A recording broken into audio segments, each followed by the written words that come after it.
For Honor's combat system is incredibly exciting in 1 vs 1 duels.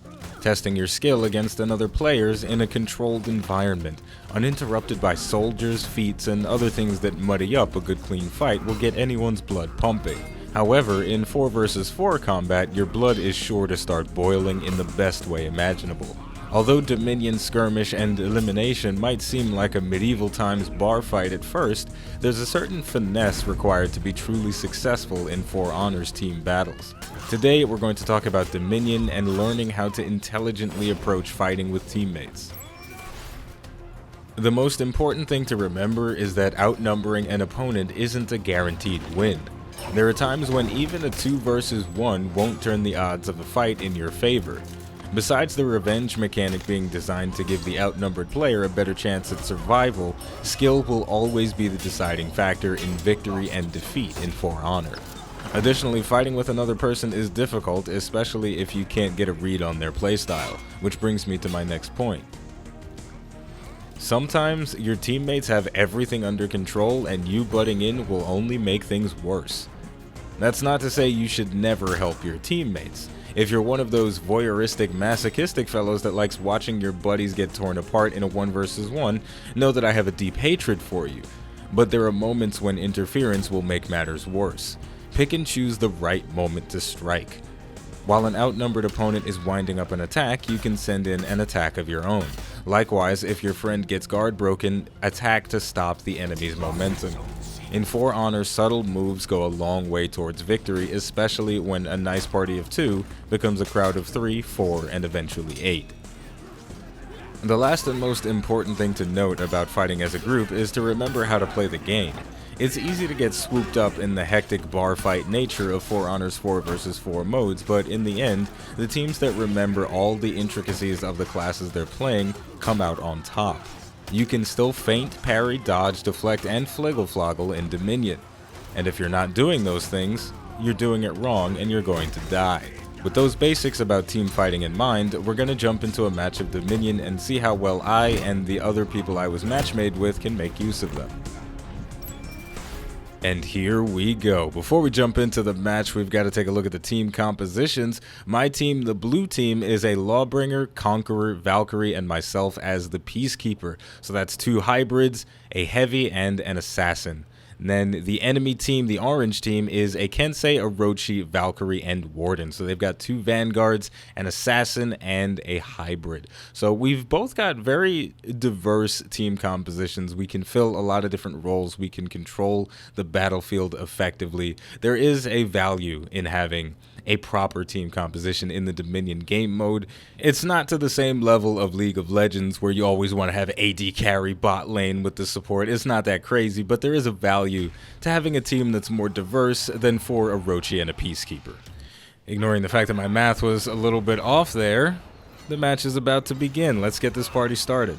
Now, something you got to remember is that this is a public match setting, and we haven't come up with a strategy beforehand. The only time that there is to come up with a strategy is during the loading screen, and nobody likes to do that. Everybody just, it's either trash talk or you're talking about male ejaculate, just one or the other. Strategy, who cares? Let's just figure it out on the fly, and that's what we're doing. From the looks of things, my teammate, the Conqueror, wants to go for Charlie, so I'm going to accompany him so he doesn't wind up in an outnumbered situation. It's always a good idea to stick together to a certain degree and help out your teammate. It looks like I'm going to rush in and get a nice guard break double stab on the enemy Valkyrie, but I'm going to get interrupted by a Warden, and he's going to do some nice damage to me. Hopefully, I will be able to turn this around. If we can eliminate our targets quickly, we'll secure the point, and we'll be able to get a nice advantage in score early on. So far, though, I'm taking a nice bit of punishment. I do have my revenge available to me, and my teammate, the Valkyrie, friendly Valkyrie, is going to come in and help me out, take that Warden off of me for a little while. Definitely need the assistance. Gonna have to activate my revenge in that situation because I'm taking way too much damage. My timing is a little bit off at the moment, so I'm not doing very well. But this is the beauty of teams. This is the beauty of being able to lunge forward, stab somebody in the chest, and get a nice clean execution. But when you're working with a team, you can work with your team. You don't have to fight somebody enemy if you're not fighting them well. You can switch off. But before we continue talking about the combat, we got to take a look at the score. Right now, the enemy team has 450 points. We have 54, and our score is not going up at all because we have not secured any objectives. And I'm actually going to go down to that warden. He's definitely outplaying me. I'm going to have to do something to get my groove going if we're going to be successful at all. And it looks like another teammate went down as well. Looks like we all went down at Charlie. That is very unfortunate for us. Wow. We're off to a bit of a rough start. But something you got to remember about the Dominion game mode is that holding an objective only temporarily boosts your score by 100 points. So if we secure some objectives, the score will look a lot more manageable. So it looks like the enemy Kensei has been farming our soldiers from the start of the match. So I'm going to try and put a stop to that. Got off to a good start, but the enemy Orochi is going to come through and interrupt what would have no doubt been a victory for me. Going to activate my revenge to parry off the Kensei, doing some nice damage to the Orochi, getting a lot of nice stabby stab action, but it is a 2 versus 1 situation, and I'm not going to walk away alive. I did manage to down the Kensei, but he can get revived, and no doubt he will get revived. And meanwhile, my team is still trying to bang their heads against Charlie, and it is not going well for us at all. The score is now 600 to 222, and that is not good. We really need to change our strategy if we want to come back. I'm trying to ping at my team to go for Bravo. Hopefully they listen. Hopefully we can turn this around. Meanwhile, I have respawned yet again, and I'm rushing towards Alpha to try and boost up the point, but it doesn't look like that's going to happen. The Kensei is back trying to do a little sneaky stuff, but you can't sneak around an assassin.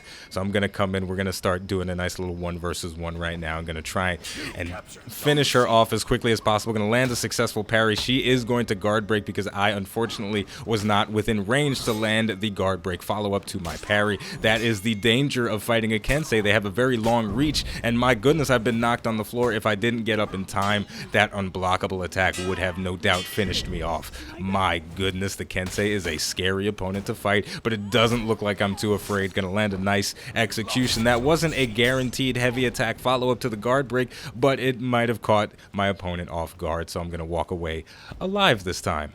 Now at this point, we've got a little bit of a lull in the action while we stand here to boost up this point. We're gaining renown for doing so, so we're going to unlock our second feat. I'm just going to call it the flashbang because I can't pronounce anything to save my life. So we're going to stand here and defend. If somebody does decide to try and steal this from me, I'm going to throw a flashbang in their face and say, "Let there be light." So far, though, my team has been demonstrating a proficiency at fighting as a cohesive unit. I mean, at the moment, we're all dead except for me, but you know, for the most part, we're doing fairly well at fighting together. We're not just mashing the light attack button when we get our opponents outnumbered. We're trying to finesse the situation. We're not trying to be a blunt hammer. We're trying to be a scalpel. All right, but at this point, though, we have lost control of Bravo, so the score is looking very intimidating at the moment. Enemy team at 830. My team is nearing 500. I could stay and boost the point and, you know, keep us in the fight a little bit longer, but I'm going to join the team fight, throwing out a flashbang. That is going to exhaust the Valkyrie. I'm going to try and get that lunge, but it's not going to work. Guard breaking as well, but I'm following it up with a heavy attack, and that's not a good idea. Going to land a deflect from the Valkyrie's lunging attack and follow that up with a flurry of light attacks, putting her on the defensive. She is going to turn and run, which is also an option, but I am going to chase after her. Now, when an opponent gets on a ladder, it's a dangerous maneuver to follow after them. They could catch you with the butt bump, but it doesn't look like the Valkyrie wants to do that. Now that we're both back on solid ground, we are having a fight. We're continuing the tussle. She's going to go for a guard break. It's going to get teched. Another guard break. Going to get teched. Another guard break. Going to get teched a third time. And now the Valkyrie is out of stamina. It's just a matter of landing a successful guard break, knocking her down, and getting the stab to the face. So we've secured a point again, but the score still intimidating, 900 to 650. We've got to maintain control of these points a little bit better if we want to win. The Warden is coming back trying to defend, but he cannot defend against gravity, so he is going to die a very painful death.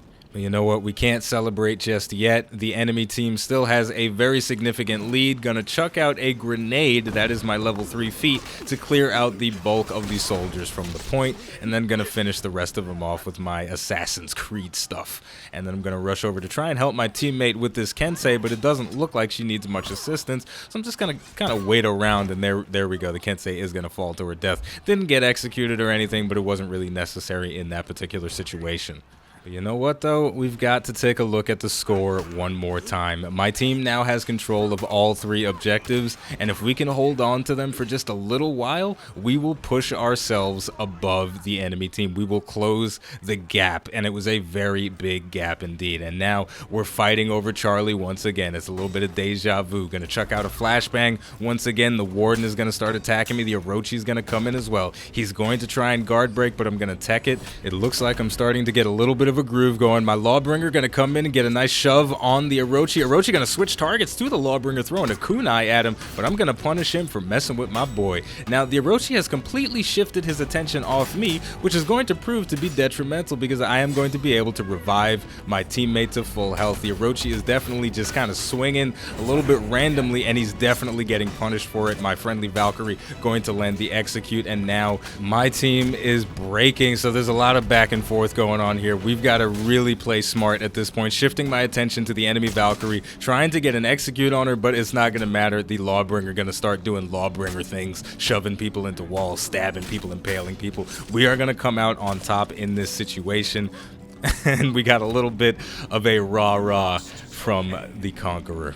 But you know what? It's still not time to celebrate because once again we are in a deficit, and to make matters worse, we are breaking. So if anyone gets executed, that means they're out of the fight completely. So we're throwing that grenade to clear the soldiers off the point again, and we've got to deal with this Kensei. Gonna run in and do a little bit of stab action, but it's not gonna matter because my team's Valkyrie is gonna throw a javelin at him and make quick work of the enemy. And now we've just got to group up and hustle if we want to come back into this fight and get the enemy team to that breaking status. I believe once we capture Bravo, the enemy team will start to break, and that'll put us on an even playing field. It is now just a 4 versus 4 elimination. Whichever team can kill the other first is going to be the victor. But, you know, something to keep in mind, though, the Orochi, he had his revenge active for a moment there. Revenge is not the end-all, be-all. Just because someone has revenge on does not mean they're unstoppable. The skill of the player will determine how powerful the revenge will be. So let's see if he can make really effective use of that revenge. It's active right now. He's in a bit of a 2 versus 1. Myself and the Lawbringer focusing him down. Lawbringer landed that top-heavy attack on him, disoriented him a little bit. He is at a critical HP right now. His revenge is going to come back one more time, but the Lawbringer, he's getting a groove on. He can't be stopped, and I'm not trying to interrupt him. He's just getting that guard break, shove, heavy attack going. And there we go. I found my opening, landing the guard break, stabby stab, and then the Lawbringer is just going to tap him in the head, and then finish him off. And now it is a 3 versus 1. Kensei is the only one remaining. Has activated the revenge, but this is just too much. It is just... sometimes you just can't handle it, and now it is time for us all to celebrate. That was a pretty grueling match. It went back and forth. We were definitely at the bottom for the most part, but now we're here. We're walking away with the victory. So all in all, the 4 versus 4 game modes in For Honor are chaotic, but there is a level of control in that chaos as well. If you use all of the abilities that you use in a 1 versus 1 duel, in a 2 versus 2, in a 3 versus 1, in a 4 versus 4, then you really start to see some amazing things happen. You start to see combinations, you start to see synergy with other characters, and you start to make some really amazing plays happen. So, as always, the name of the game is For Honor. The name of the channel is iBluairJgR Gaming for Comedy. Thank you for watching, and I'll see you next time.